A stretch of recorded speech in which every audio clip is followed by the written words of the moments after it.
Alright folks, well here's a video that I did not know that I was going to have to do. I apologize for any weird sounding mic or shakiness of video. I'm doing this on my phone because my radiator is weeping. It's weeping out of the seam where the brass mates up, and it's actually leaking quite a bit.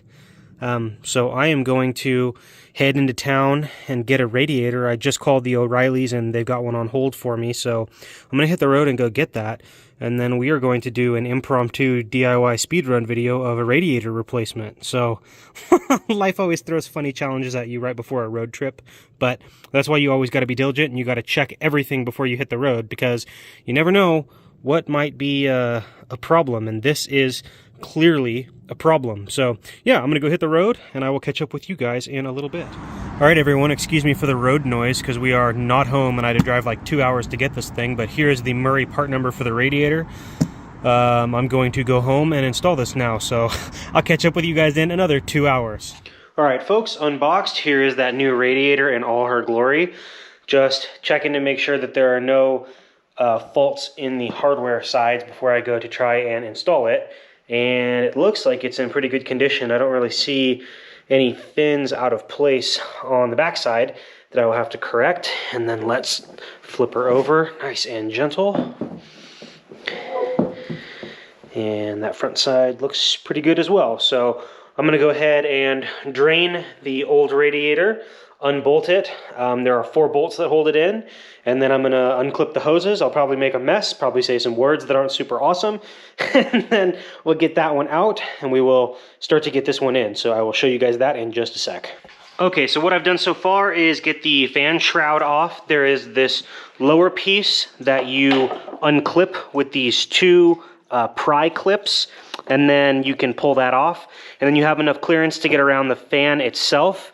The shroud is held onto the radiator with 4 10mm bolts, and then the radiator itself is draining all of the fluid, making a mess apparently because I wasn't paying attention to it. Good enough. I've unclipped the hose to get the shroud out, and there's actually some more leakage at the bottom of the radiator as well, so this was definitely a job that needed to be done.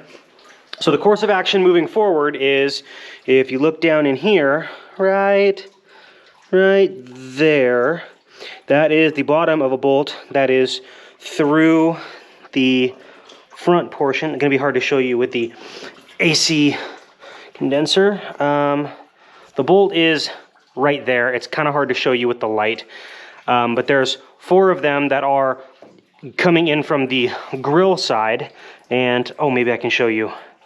Maybe still too hard to see. There it is. Anyways, you can get them through the grill, or you can get them if you have a tool that can go down in there, and those I believe are 12mm. And then your radiator, once drained, can lift up and out. Don't forget to unclip your reservoir, and don't forget to unclip your lower hose. When you take the lower hose off, it is probably going to make a mess, so keep a drain or catch pan or something under there. So anyways, I'm going to let this drain some more because it's still dribbling, and then I will get this bad boy up and out of here. Alright folks, that new radiator is on. I put this hose on prematurely, so I'll take it off now because I gotta put the fan shroud back on. But it's a good fit, and it's actually a little bit bigger than my previous one was. It fits a little bit better. It's snugger up against the edge here than the other one was. So I'm going to make sure that I get the fan shroud back on, and then I'm going to fill up and burp the system. So I will catch up with you guys in just a sec. I'm also going to clean any of the excess drippings. You can see that there were some drippings right here, and there's some coolant. Well, maybe you can't see it from the angle you're at, but there's some coolant in this little divot right here. There's a little bit of coolant that dripped down around the housing for the thermostat. So I'm gonna get all of that cleaned up, and we're gonna fill her up and burp her and get going on seeing if I can get this thing started and running without a leak. So I'll check in with you guys in a bit. Well friends, there you have it, all filled up and burped, and just went on a test drive and everything is good. I don't see any leaks out of the hoses or out of around the thermostat, so I'm going to assume that we're all good to go. Temp is right where it's supposed to be, right at about halfway up on the slider.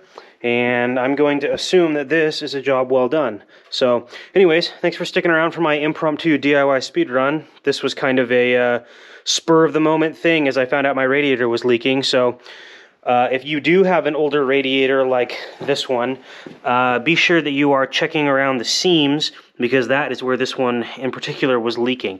And you can obviously tell that it's leaking because it has some of this old corrosion on it, but I did not know how bad it was until today, where I actively saw it dripping.